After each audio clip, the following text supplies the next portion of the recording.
Hi friends, இன்றைக்கி செம்ம சாஃப்டான பேக்கரி ஸ்டைல் டீ பன் வீட்டில் எப்படி பண்ணுறதுன்னு பார்க்கலாம். தேவையான பொருட்கள் எல்லாமே கீழே டிஸ்கிரிப்ஷனில் கொடுத்துருக்கேன், அதை பார்த்து அப்படியே பண்ணிக்கோங்க.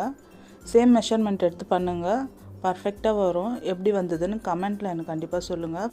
ஃபஸ்ட்டு ஒரு பவுலில் வெதுவெதுப்பான பால் எடுத்துக்கோங்க, ரொம்ப சூடாக இருக்கக்கூடாது. அது கூட சுகரு ஈஸ்ட் ரெண்டையும் சேர்த்து நல்லா மிக்ஸ் பண்ணி விட்டு 15 மினிட்ஸ் அப்படியே விட்டுடலாம்.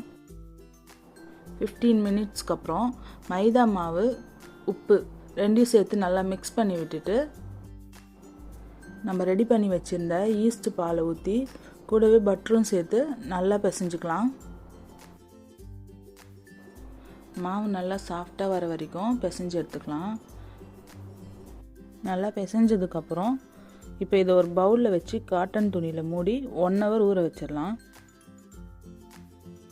1 ஹவருக்கு அப்புறம் மாவு நல்லா உப்பி வந்திருக்கும், நீங்கள் ப்ரெஸ் பண்ணி பார்த்தீங்கன்னா தெரியும். இப்போ இதை எடுத்து ஒரு 50 கிராம்லேருந்து 60 கிராம் சின்ன சின்ன பண்ணாக வேணும்னா நம்ம அவ்வளோ எடுத்துக்கலாம். பெருசாக வேணும்னா 70 கிராம் அது மாதிரி எடுத்துக்கோங்க. ஒன்று ஒன்றா எடுத்து ரவுண்ட் பண்ணி வச்சுக்கோங்க. ஓவன் ட்ரேயில் பட்டர் தடவிட்டு நீங்கள் அது மேலே செட் பண்ணிக்கலாம். இப்போ தடவி வச்சுட்டு ஒரு 15 மினிட்ஸ் நம்ம ரெஸ்ட் கொடுத்துடணும். இப்போ நம்ம இதை ஓவன் ட்ரேயில் செட் பண்ணிக்கலாம். மேலே பட்டர் தடவிக்கலாம். OTG 180 degree 10 minutes preheat பண்ணிவிட்டு 180 டிகிரி 18 மினிட்ஸ் கிட்ட நீங்கள் வச்சிங்கன்னா போதும், பன்னு ரெடி ஆகிடும். ஓவன்லேருந்து எடுத்த உடனே மேலே பட்டர் தடவி சூடாக சாப்பிட்டிங்கன்னா செம்மையாக இருக்கும். நம்ம பட்டர் தடவும் போது இன்னுமே சாஃப்டாக இருக்கும். நீங்கள் கண்டிப்பாக ட்ரை பண்ணி பாருங்கள். ட்ரை பண்ணிவிட்டு எப்படி இருந்துச்சுன்ட்டு கமெண்ட்டில் எனக்கு சொல்லுங்கள்.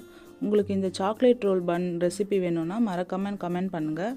இந்த வீடியோ உங்களுக்கு பிடிச்சிருந்தா லைக் பண்ணுங்கள், ஷேர் பண்ணுங்கள். அப்படியே நம்ம வீடியோஸ் உங்களை தேடி தொடர்ந்து வந்துக்கிட்டே இருக்கணும்னா மறக்காமல் சப்ஸ்கிரைப் பண்ணிவிட்டு பக்கத்தில் இருக்கிற பெல் ஐக்கானையும் கிளிக் பண்ணிக்கிட்டு ஆல் கொடுத்துக்கோங்க.